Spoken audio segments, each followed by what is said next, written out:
you shouldn't be doing Libre if you're going to be doing it against an unarmed person. You should run away. There's many other options. Run away, scream like a girl, do something to get attention, something else, If you're going to be doing Libre or any type of edged weapon methodology, you better be in the right for that. Because if not, it's just going to be a criminal act. Welcome everyone to episode 9, we think. 9, yeah, 9 of Pinoy Martial Arts. We're not really sure, but we're quite sure that this is Pinoy Martial Arts Mastermind.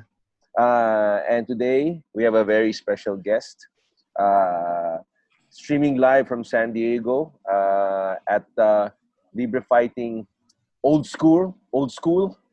It's Mr. Jin Rock. Say hello, Jin Rock, to the people out there. Hey, what's up, guys? So Jin Rock, yeah, and of course we have Sixto, and again I'm Dax. For people who don't know me, I'm very famous actually in this podcast. Among the three of us, I'm very famous. Anyway, that's bad. That's bad. And I'd like to say hi to our 10 viewers out there. Anyway, no, nine. Okay, yeah, 9. 9, lost one. Yeah, I lost one. Well, okay, Jin Rock is actually the individual who hand delivered Libre to our shores from San Diego. So he was the one who was responsible for certifying Sixto as the first certified instructor in Asia.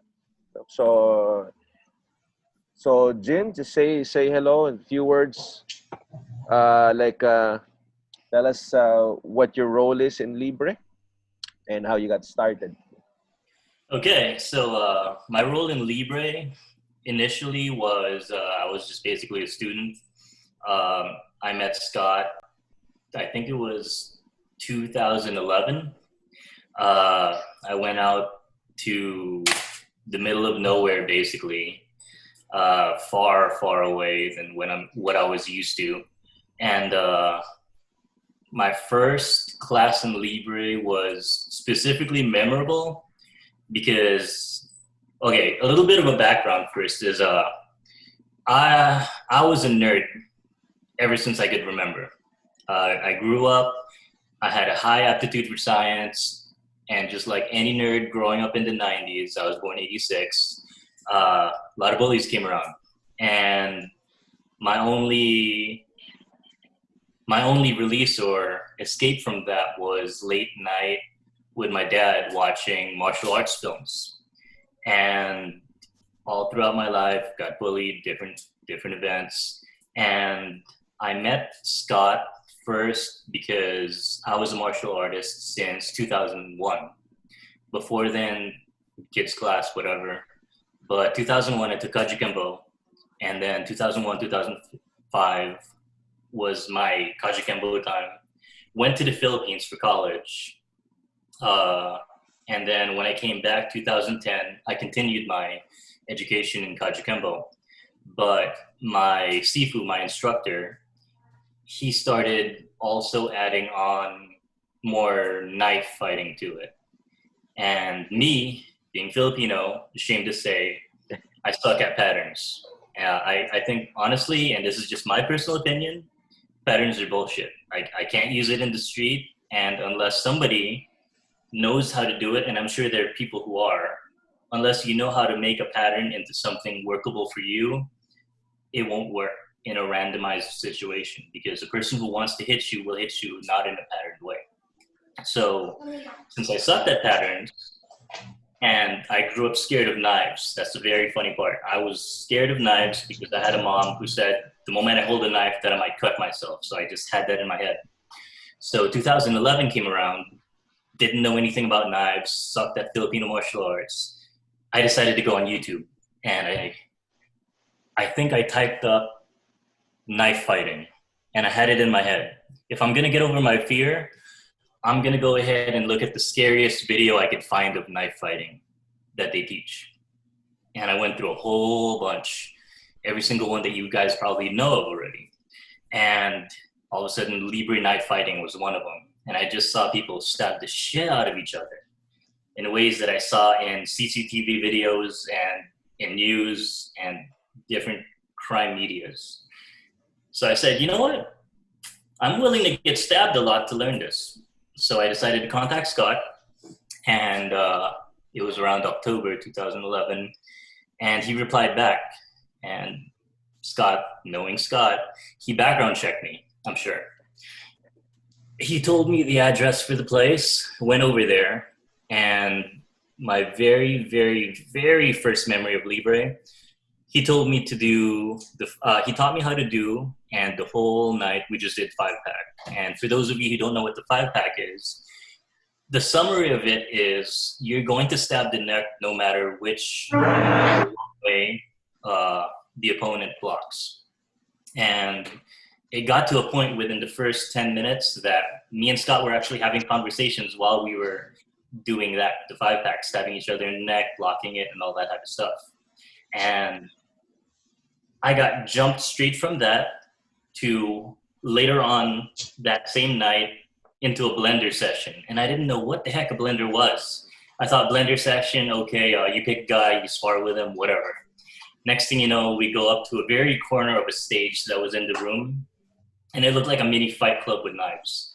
Everyone was standing around, and then one person got picked to spar against another person. And I don't know why my luck is the way that it is. Usually when I start out, something bad happens, right? So I got up there because Scott told me to go up there, try it out, just a 5-pack.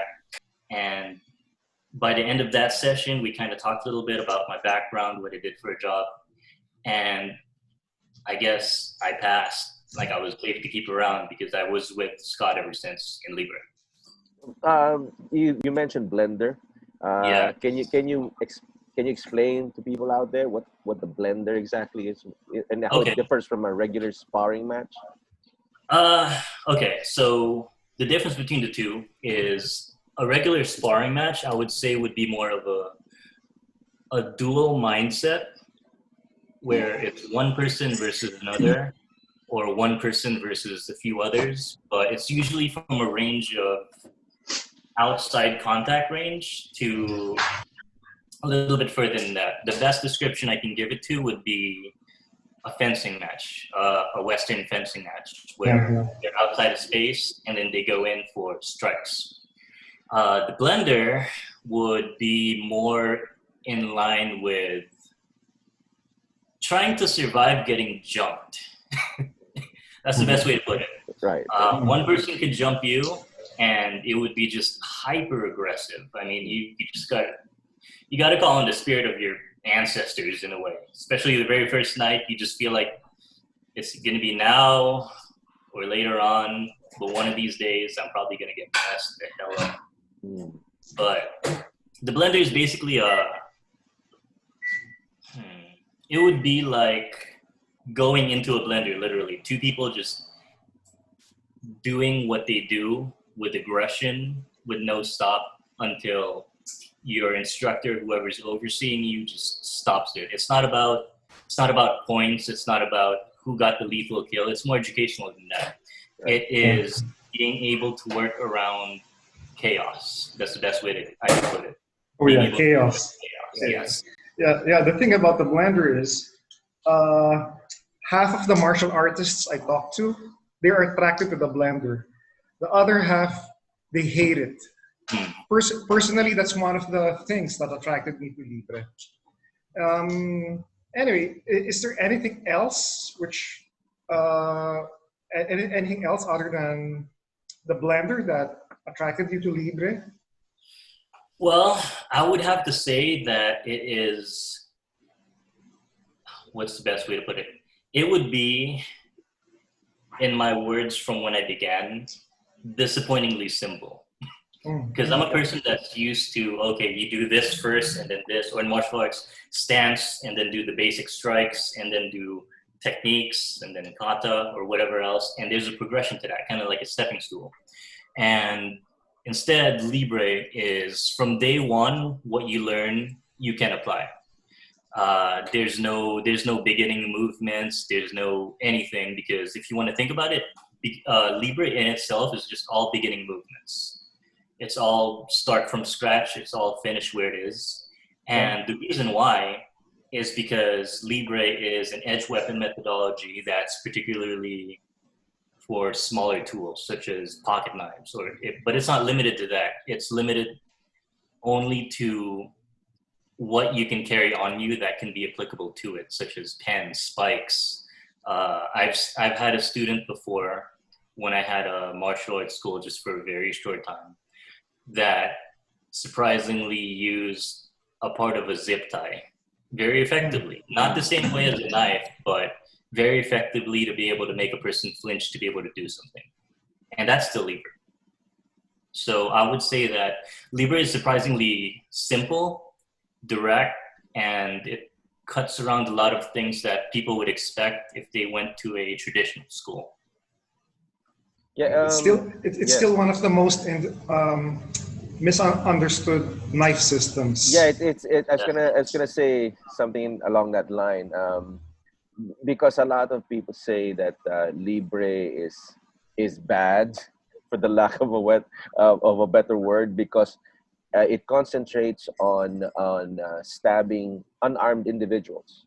So what can you say about that when people say that? Well, my honest opinion is, if you're in a situation where you're going to be needing to do that to somebody, it's not going to be because it's your first reaction. It's going to be because all hell broke loose and you're in the shit and there's nothing else you can do. Mm-hmm. One of the things that I specifically tell people when I help teach them, when Scots teach them, or whenever anybody asks me about using any type of edged weapon or any type of combatives or anything that has to do harm with someone else, is it should always be a last resort. There always has to be a better option, right? And when it comes to Libre, most specifically, we've seen it work. We've seen the evidence of it working. And as most people who have been in there for a while know, it's constantly changing because we cut around things that either don't work or don't work so well or doesn't really help people, or it takes a while to learn, quote unquote. You know, if you're going to be doing Libre or any type of knife against somebody, it's going to be bullshit if you're going to use it against an unarmed person, because that just makes you a bad person, personally. Right. It's going to be a criminal. It's going to be like a criminal act, right? And Libre does stem, one of its many sources is from criminal methodology, but it's kind of like saying being a doctor. You have a skill set to be able to do things. You could do it for good, you could do it for bad. And just because you say you practice on one thing, that's what it is. It's like saying me, I would be saying, oh, what would you say about doctors opening up bodies that don't even know that they're being opened up? You know, or what about boxers that hit heavy bags, you know, or traditional karate people that break boards? It's the same thing. It's a mindset. It's a tool to do things. You shouldn't be doing Libre if you're going to be doing it against an unarmed person. You should run away. There's many other options. Run away, right. You know, scream like a girl, do something to get attention, something else, you know. If you're going to be doing Libre or any type of edged weapon methodology, you better be in the right for that. Because if not, it's just going to be a criminal act, you know? Right. So what's important is context. Context is definitely important. People, they only see the videos of Scott and yourself stabbing on dummies and heavy bags. You know? But I've noticed you also mentioned that whenever you have a knife or a situation that calls for a knife, it's always a last resort. I've noticed personally that people who approach us for lessons or for training, they already have like previous experience. Like, you know, they're usually empty hand martial artists, like, you know, people who do Muay Thai or Jiu-Jitsu or boxing, and they want to take it to the next level, wherein they want to do weapons. You know? Now, this question, okay, is for Sixto, because Sixto, as we all know, is like an encyclopedia of martial arts, and he's been at it. You say you were born in 1986? Yes. Sixto was an instructor in 3 systems by the time you were born. So, yeah. All right. He's So, not an okay. encyclopedia. He's the Bible. so, so anyway, Sixto, okay, with all your experience in martial arts, both weaponized and otherwise, what is it that attracted you to Libre? Okay. Okay, because like you mentioned, I have studied quite a number of Filipino martial arts, and more or less, I can see a pattern. I've grouped them into two or three systems, two or three methodologies, more or less. The Filipino martial arts, you can group them to three. And I was looking for something more, so I was searching, like what you did, Jin. I did a search on knife fighting, and I saw Libre, and I saw the blender and the wall work. That was what attracted me to Libre. Because those two things, the blender and the wall work, a lot of FMA systems do not focus on that. Then I did some more research. I saw that a lot of the stuff that Libre does or trains with are things that happen in real life. Especially now we have CCTVs. So I read somewhere that Scott mentioned he would review CCTVs, get the techniques there, and practice it. So it's more of ano tawag dun? In medicine, evidence based. It's an evidence based system. So that's what initially attracted me to, and I contacted Scott, took his course, and finally we met you. So that's history. I just find it so amazing that you guys talk about contacting Scott and Scott actually replying. Scott. Yeah, So Okay, will Scott hear this? Okay. I guess you're two of the lucky ones. I guess. He has a. Okay. Would you like to talk about that, Jin, or should I? No, let's save that for when we're not recording. Okay. But yeah, Jin, tell us about your experience when because you really, although you're the youngest of the lot in our group, you were actually the grandfather of Libre here in the Philippines. Tell us In Asia. No, in Asia. in Asia. Yes, you brought it to Asia, and tell us about some of your experiences when you brought Libre here to our region. Okay. Oh no. Before that, okay, I'd like to ask. Sige tao, Dax, ah. Go ahead. Okay, I'd like to ask. How did you feel when you were? I think you were invited by Scott that you were going to be the one to bring over Libre to Asia. So what did you feel? What did you think about it? Well, it's a very disappointing answer, to be honest. Okay. We're used to that with you, bro. From experience, right? So basically what happened is it just so happened that me and Scott are both brutally bashing ourselves. The fortunate thing is that despite how Libre is going now, we still see ourselves as a small group of just 5 people. And every single time we get to teach somewhere or, interviews like you did with Scott and all that, it's kind of like a wow experience, So when Scott asked me if I wanted to go to the Philippines, at first I thought, yeah, I mean, half my life back and forth I've been going there anyway, why? And then he said, there's this guy named Sixto, you want to go ahead and, just clear some stuff up with him, see if he could be certified and all that good stuff. And for me, I never really had any ego about it. I said, oh, well, if you think that I should, yeah, go ahead. Why don't you do it, man? And he said, honestly, it's because I just have a lot of workload here and I can't make it, man. So I said, yeah, sure. So there wasn't really any excitement. It was still kind of a shock moment for me that I'm actually going to go somewhere and see what somebody's doing in Libre and see if I should certify them or not. All that is like, yeah, okay, yeah, sure. There wasn't really any oh yeah, I'm the man, I'm doing it, whatever. So for me, it was just like he asked, I said yes, and that was that. You mentioned the disappointing answer. Yeah, that's you talk about disappointment. You were actually a disappointment when you came in because we were expecting Steve Leclerc to come, and you were the one who popped out of the airport. But no, but But it's it all was there's good. a It's all good, there, bro. It's all good, there, bro. there's a backstory there. Yeah. Nah, it's all good, bro. Hi, Yeah. Steve. In No, case you're no, listening, no, hello, Steve. no. Okay. No. Dax, I'll say something nice. Go Okay. ahead. Yeah, of Okay. course. Okay. I think I haven't mentioned this publicly, but first of all, I'd like to thank Jin for coming over. When you came over, you have opened a lot of opportunities for us. Setting up Libre here. To tell you the truth, I've made a lot of connections.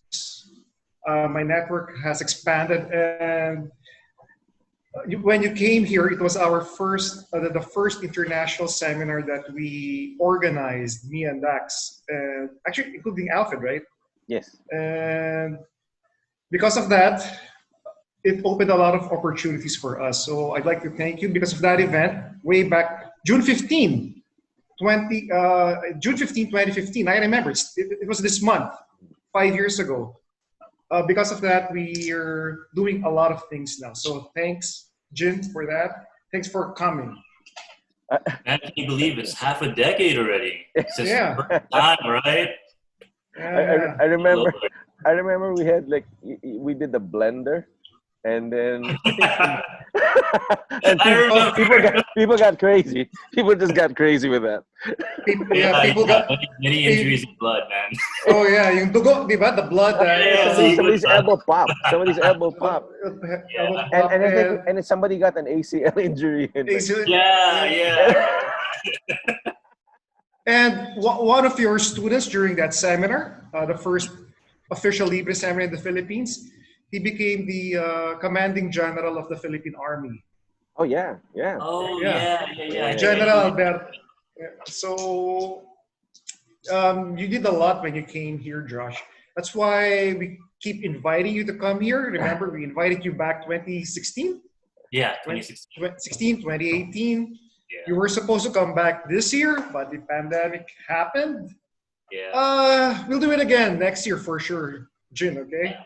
Absolutely, absolutely. Yeah, Jin has been our direct line to San Diego because the way we from the get go when we were certified, um, we were told even by Scott that we could actually certify people ourselves, but But we decided not to. Yeah. Sixto decided not to because he wanted the line to be pure from San Diego direct to the Philippines. So that's why Jinro has been coming here every year ever since. So and yeah, we are looking forward to that stint next year. I'd like to share an experience when when Jinro because this guy's a might seem like a nice guy, but He's not. he He's really not. he really He's not. makes you go through that ring of fire. I remember when we had our certification because this is like a year or 2 years after Sixto was certified. Oh no, 1 year. 1 year. 1 year after Sixto was 1 year certified, after. we were doing the thing for like 3 or 4 days. We would go to the gym at 9 o'clock in the morning and then end at 9 o'clock. And Hey. I think by the third day, we had these burgers for lunch. I think we had this McDonald's I remember. for lunch, and Yeah, then people. We had the medic Dinky, our trusted medic. He would go around asking people if they were okay, and then he went to me and he was asking. I was drinking from this big jug of water, and then he was asking me. So this was like around the 8:30 in the evening, and then he was asking me, are you okay? And I said, yeah, I'm fine. It's just that I can see in this water. I think there's something got into my water because I can see these black dots in my water. And then okay, maybe something fell from the roof or something. Because it was a really it wasn't the cleanest of gyms. And then I realized that those little dots were actually pieces of the burger I had for lunch. And I was actually vomiting it little by little. Just falling into my jug of water. Hey, Dax, Yeah. you guys were lucky. I'm not sure if Jin knows. During my certification process, if it didn't stop, I was going to collapse in 30 seconds. I couldn't see anything in front of me. Remember, I think Shad and Alfred were there. Yeah. And I had my shirt torn. I almost collapsed. I don't think Jin remembers that. I I wasn't. remember that, man. You were a lot more pale back then during that time. Oh yeah. Good times, good memories, good memories. What I distinctly remember the most was Chad's flying kick entrance. I remember that. Okay, you know one thing about the certification process backside, right? So when then Jin comes here, then suddenly he shows me the proper shoulder blast. It hurts. The proper 5-pack, it hurts. I thought my forearm was gonna break. So I remember there was a video of I think Scott was doing a demonstration, and you were with some of the guys in our group, and then I can't remember. Well, I remember who it was, but I won't mention his name. He disappeared. He just disappeared. Yeah. There's a video. I wasn't there. oh yeah, There's a video. That is Josh, and then he was gonna do shoulder blast, and when he did the shoulder blast, the guy disappeared from the screen. No, if you guys still have that video, remember how after I did that, I actually for a split second didn't find him. Yeah. He just fell. It's somewhere on YouTube. Okay, I'm gonna look for that. And Sixto, you mentioned that shirt because, like I said, I wasn't there when you were certified. I think it was Chad and Alfred. Alfred, And I remember I saw the album. I think somebody posted the album of your certification. I remember one of the first pictures was you, showing off the new shirt, the new official Libre shirt that Jin Rock had given you. And then by the end of it, you had your patch, and the shirt was ripped. It was ripped off. So your brand new shirt was the one they used to beat you up with. So yeah, that was interesting. That was interesting. You know that's the thing about Jin. Look at him. His demeanor, it's very humble. But when you train with him, his forearms are like cinder blocks. Okay, that's one thing I remember. And his palm strike. Actually, I think you can break coconuts with your palm strikes. Jin, have you tried that? No, I never tried it. I'm sure you can. When you made me feel it the first time, it hurt. Of course, I didn't want to show it to you. I wanted to show a brave face. Okay. I remember, Josh, during our certification I went home. I think the second night. You had it easy. You had it easy. Okay, this is how easy I got it. Okay, I got home. You had it easy. And then I looked in front of the mirror, and there was like a freaking footprint on my face. So that was how easy our certification was. But yeah, I've seen. I think Sixers was like a week long certification. Oh yeah, alone, and I was alone. Yes, I know. Yeah, I was alone. Yeah, well, it's different, I guess. For me, I'm not gonna say I'm a perfectionist, but I'm a realist, and Okay. I've a little bit of my background is there was a point in time where I was certified as an EMT.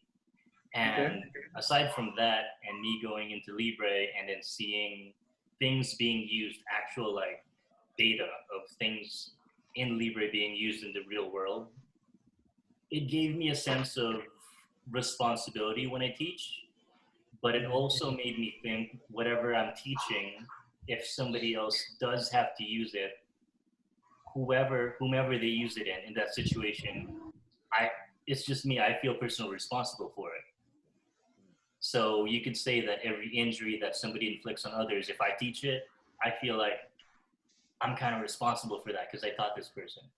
But also at the same time, half of my head's thinking about if this person that I taught just so happens to get injured, stabbed, whatever else, how are they going to be prepared for that? And I just can't go ahead stamping my students or whatever. But I want to bring them closest to the mindset and biologically closest as I can get them to that point. Because it's not just for me to be able to know that this person can do it if they're injured or when they feel this way, but I also bring it to the people that I teach, that I want them to know that I don't want them to have any what ifs. What if I'm in this situation? Will I really be able to do it? Metaphorically, I'm going to bring you as close to death as I can. Yeah. Just so both of us is what it is. Yep. Yes. Yeah. I know that. Anyway, Josh, Jin, talking with you brings back a lot of memories. Talking about fun, good times. Yeah, talking about Anyway, realism. Yeah, no, talking about realism. A lot of people think like when they watch your videos, they say, "Oh, this is all pretend, and this is all they just make these things up." I actually witnessed firsthand how you guys, or at least an aspect of it, how you guys come up with the techniques. Because I remember back in 2017, I visited you guys in San Diego, and I had a session with you and Scott in your gym, and where you practice. And I was there when you were developing the Reaper Tread, the sim. Yeah. And it was you and Scott.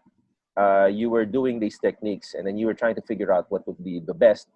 So I was watching you guys, and then behind me there was this voice. Like whenever you would do something, I guess something that was questionable, there would be this voice in the back who would say, "Nah, that's not gonna work." And then, and when I look back, it was Steve. It was Steve Leclerc. Yeah. Steve's the house. So every time you would do something that would be questionable in his opinion, he'd go like, bullshit. It's going like that. So I guess he was Steve's that guy. Steve's that guy. He's the anti to all of us, because he's with us and he keeps us honest basically. If ever we brainstorm or Scott brainstorms with us, he would be the first one to have I call it the signature Steve face, and I can't even make it. It's like an amalgam between a smile, a smirk, and a goofy face for a split second time, just like that. Yeah. And then he would just troll, just basically just kind of make fun of it a little bit while trying to do it. And then it's just like he's basically our personal humble meter in a way. When he's around and he approves of it, it's kind of like a small accomplishment for us. Like, oh, even Steve approves of it. Okay. And describe to the people out there who Steve is, because I'm sure they're curious as to who this Steve is. Describe who he is in the videos, what he looks like. Okay. So in the later videos, he has a pretty long beard. So if you ever see a guy who's white, thin, about my height, but a really long beard, I like reddish, orange, kind of blondish, that would be Steve. Out of all of us, he would be the fastest. Like he would be the fastest. And people ask about him. When I went to Singapore to give a Libre seminar, people were asking about Steve. Yeah, Steve's kind of like a legend in a way, because I'm surprised how many people know about Steve because of the fact that Steve doesn't really appear much on camera. I mean, he does appear on camera, but not as much as, he used to in the older videos, like maybe a decade ago or like less than a decade ago. But yeah, I mean, every time he comes back to visit, he's just as fast as he always is, and nothing's changed, which it definitely is something that I look up to personally, because there's two people that I try to copy when it comes to speed. It's my martial arts instructor's teacher in Kajikembo. He's I think before he passed, he got promoted to grandmaster, but I just know him as a professor or whatever. Basically, anyone's my Sifu, but I have to give due respect to where it is. But his nickname when he was younger was Liquid Fire because of how fast his pants moved, and I distinctly remember how fast it was. In my instructor's school, he visited because it used to be his school before he gave it to my instructor. And during one of the seminars, they needed a dummy man for one of their techniques. And I volunteered because I'm pretty durable back then, now, whatever. So I could take a beating in a way, as far as what I'm used to taking a beating for. And I distinctly remember he said, okay, so there's going to be 3 speeds for this. It's going to be slow, it's going to be medium, and it's going to be realistic. So he showed me what it was in front of everyone, do-do-doom, do-doom. So basically it was 5 strikes. The moment it hit realistic, the moment he took me down is where I felt all those strikes, like it was an anime. Just that was how fast it was. Steve's about the same way, except you're standing up. Because if I've sparred Steve, and I've been in a blender with Steve, and it's no over-exaggeration that probably for every strike that I may connect with him for, he would be able to hit me for 3. So literally like 1 towards him would be 3 coming at me. That's how fast he is. Yeah, just to for people to at least imagine what the context of this is. Like Steve is like his Filipino height. Okay, Steve, maybe even smaller. Yeah. And the guys in San Diego, I've trained with them, and they're huge. I mean, there's this Tai Chi guy, the big guy. I can't remember his name. Was he the loud one? Like he does traditional loud. Yes. Yeah. Okay, Vic. I was training with him and Michael, the big the big dude. Yeah. And so I was doing these drills, and I think the drill was like you do a stab, and then I think it was a subclavian stab, and then you turn the guy, and then you push him to the other guy. Yeah. And then, so I did that to the Tai Chi guy, and I was pushing him, and he was saying, Dax, I think Scott said to push, because I think he didn't think that I understood the instructions. And I go, man, I am pushing. And he goes, well, push harder then. It's like, so that's how big these guys are. Okay. Vic is a very good motivator. Even with me, when Scott says, like just as an example, just a weird random example, like if ever you're doing a strike and a person grabs the hand, just as an example here, he would grab your hand for dear life and not let go. He'll make you struggle till you have bruises on your arm just to be able to rip that off. When it's a shoulder blast, no matter how hard you hit him, he'll tell you to hit harder. There's one story, and the part of the story that's applicable to this is it was during a time where Scott was holding like a small class for some Navy people. And Vic got paired up with the biggest dude there.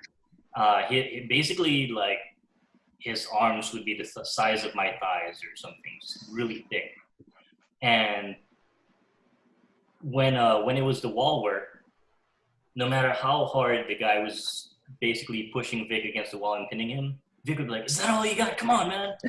And it went to a point that Navy guy wall worked him so hard that it like shook the whole wall and slightly lifted him off his feet.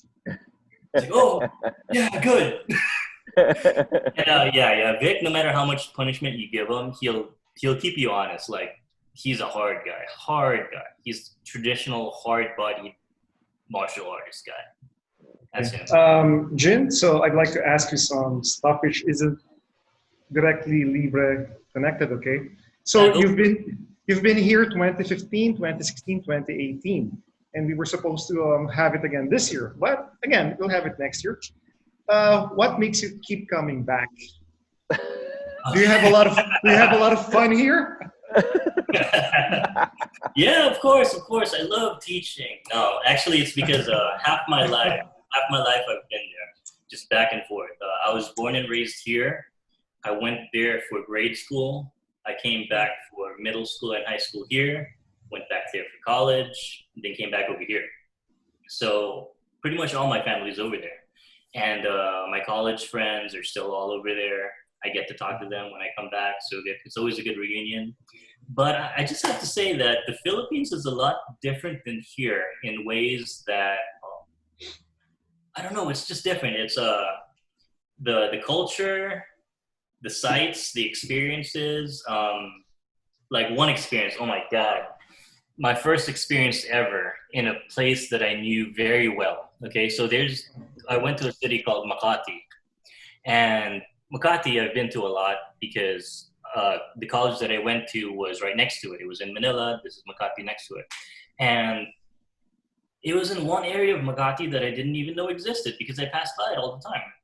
And it was after, I believe it was after one of the days of training for some of the people that I certified.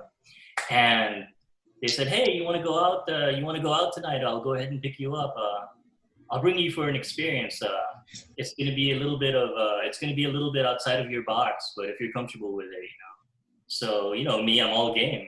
As long as I have an experience to get, why not, right? So I go to this area in Makati that just looks like it's regular condominiums, you know, 7-Eleven. And then we just stop at a side. And I'm texting this person that I'm supposed to meet because I rode with somebody else who was supposed to be going with me, but ended up just dropping me off. And then I met this person, and I was expecting, okay, maybe we're going to take this person's car to go somewhere else. This was just a halfway point. And all of a sudden she's like, "Oh yeah, it's over here. Come over here. I'll go ahead and walk with you." And I just see these people, normal looking people. And it's the side of a convenience store, and I forgot what building. It's just an alleyway. Half of me was thinking that I was going to get jumped into something I didn't want to get jumped into. Like, I'm going to regret this. But half of me is also intrigued. Why is there just a whole bunch of people hanging around, buying stuff from the convenience store and just hanging around? And we move into this side door that I never knew existed in an alleyway that I never noticed. And it's connected to what I believe is a warehouse that I never knew was there. But when the door opens up, there's this person on kind of like a booth taking money for tickets, or I forgot, it's been a little bit. But we just walked right in, and it was just full of red lights. And I'm like, "Oh, it's a club. Cool." You know, it's one of the clubs I haven't been to, and I've been to Makati. And it was a very unique club, to say the least. And I was surprised with the people that I found there, because some of them I recognized. Some of them I recognized from private lessons I did while teaching, and others I recognized through mutual friends. And I just didn't want to say hi because basically that was their club and I was the first person there. You know, college people, they're gonna go wild when they meet, you know, former college mates. So I never wanted to say hi. And the gist of that whole experience was that it taught me to never judge a person based on how they may act or how they may look on the outside or when they're in front of you. Because everybody has their own version of what makes them feel comfortable and what makes them, what gives their life fun, you know? Right. And to give context with this whole experience, just imagine Halloween night, except adult. Let's just put it that way. So it was my first experience with that. It was a very eye-opening experience, to say the least. So I guess you don't want to go into specifics of that, though.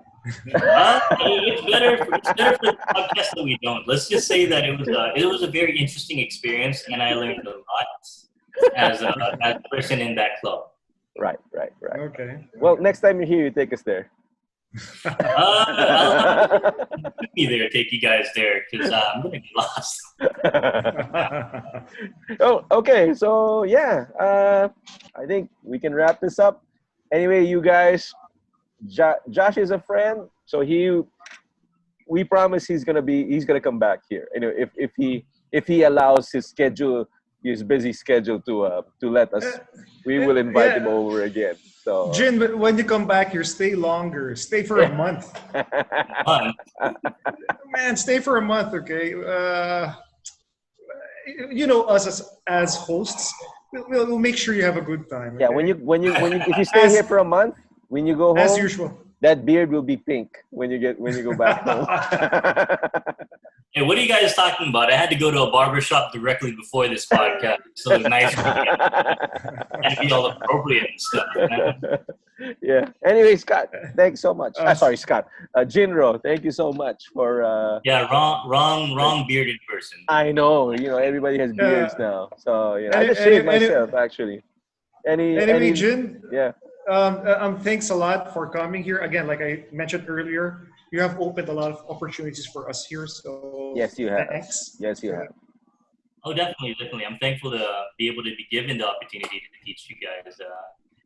I mean, I've met a bunch of people over there who I wouldn't have because of you guys. It's actually kind of funny too. One thing I want to mention on the podcast is the fact that for one reason or another, we all have a very similar background in one area.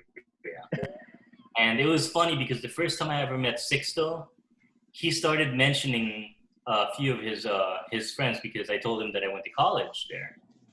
And our worlds somehow collided. And that's how we got to hit it off. Like there was just some experiences, that just brought us together. And then I met you guys, and I was used to how things were here, where there was a certain mindset and a certain way of doing stuff. And it was very refreshing to meet you guys because it reminded me of how different and how familiar it was to be over there. Yeah. And the more people that I met over there, it's like, wow, it's definitely something that I keep to myself and I value. The way that you guys, not only as hosts, but just the way that you guys learn is much different. It's till this day I call you guys the Suicide Squad of Asia. It's like you don't know until you meet them exactly how different they are. It's weird. I remember you wrote this piece. You wrote this piece somewhere, and then you described this as like these college kids, like because we would like bash each other in the head, and then after we like have a good laugh about it. Like we. Okay, so for the younger crowd who has Netflix, right?